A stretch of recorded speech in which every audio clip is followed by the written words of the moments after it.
Mr. President, in the first few months of this administration, we witnessed unprecedented, unacceptable attacks on the federal judiciary by President Trump and his allies.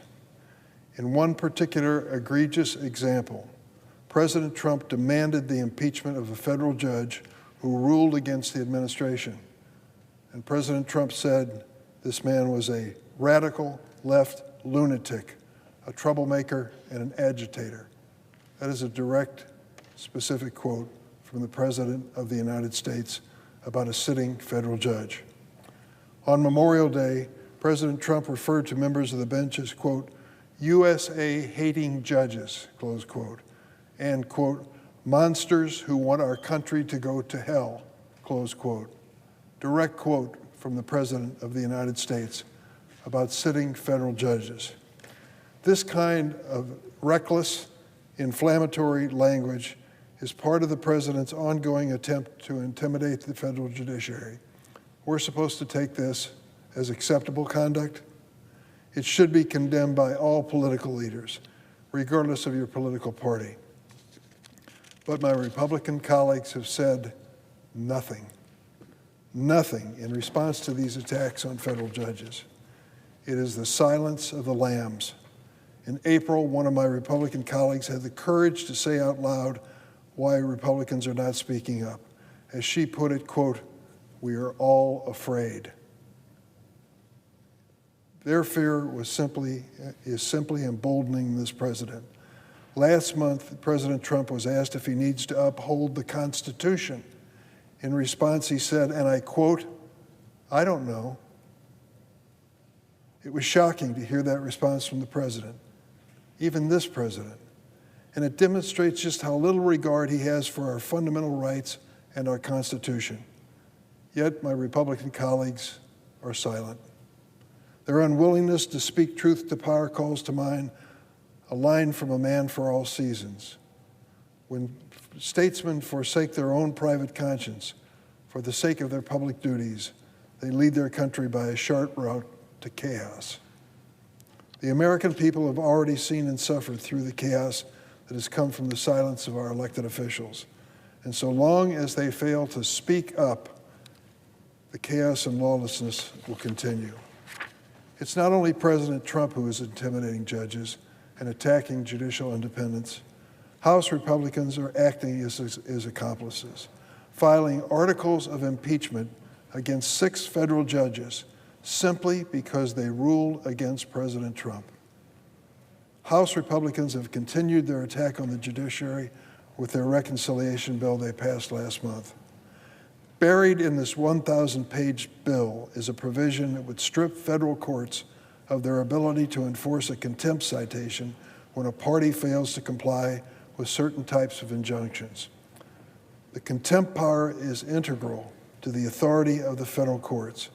Without the contempt power, parties could simply disregard court orders. Currently, Trump administration officials know that if they violate court orders, they can be held in contempt and subject to fines, or even jail time. But President Trump doesn't want the courts or anyone else to stand in his way.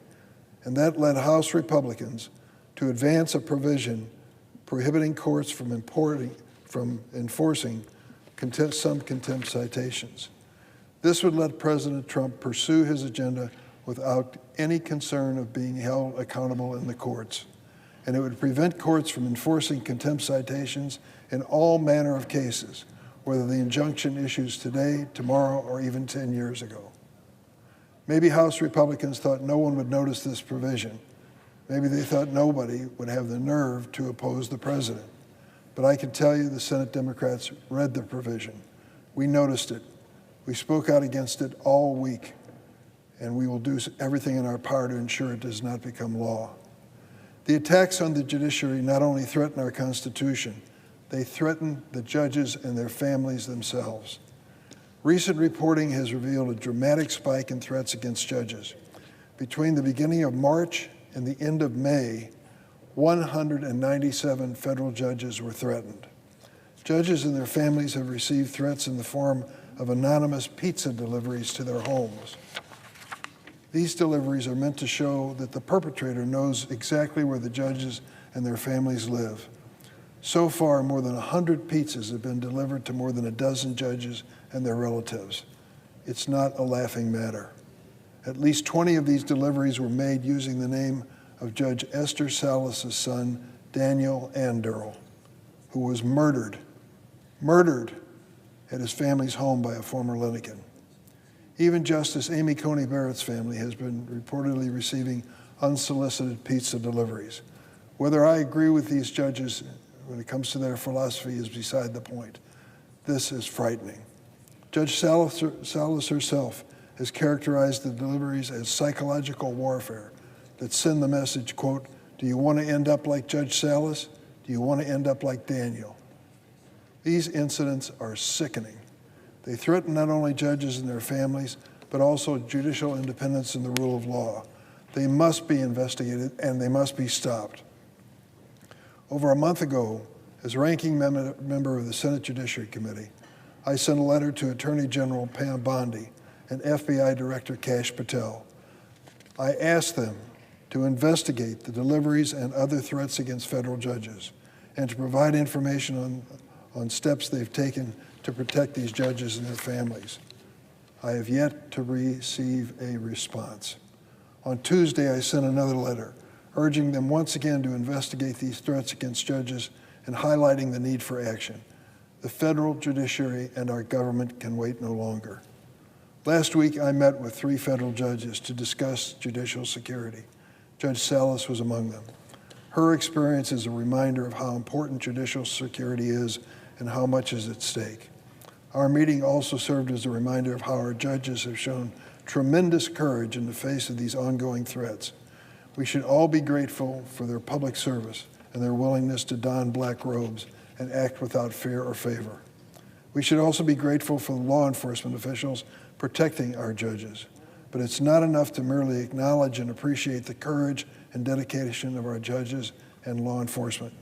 The Justice Department and the FBI must investigate and must act now. The President and his allies must stop these attempts to intimidate a co-equal branch of government.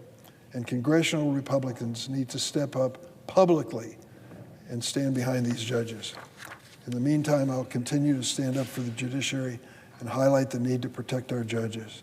And I'll continue to stand against those who threaten our judges and the rule of law, whether from the right or the left. I hope my Republican colleagues will find their voices and join me. Mr. President, I yield the floor and suggest he happens to quorum.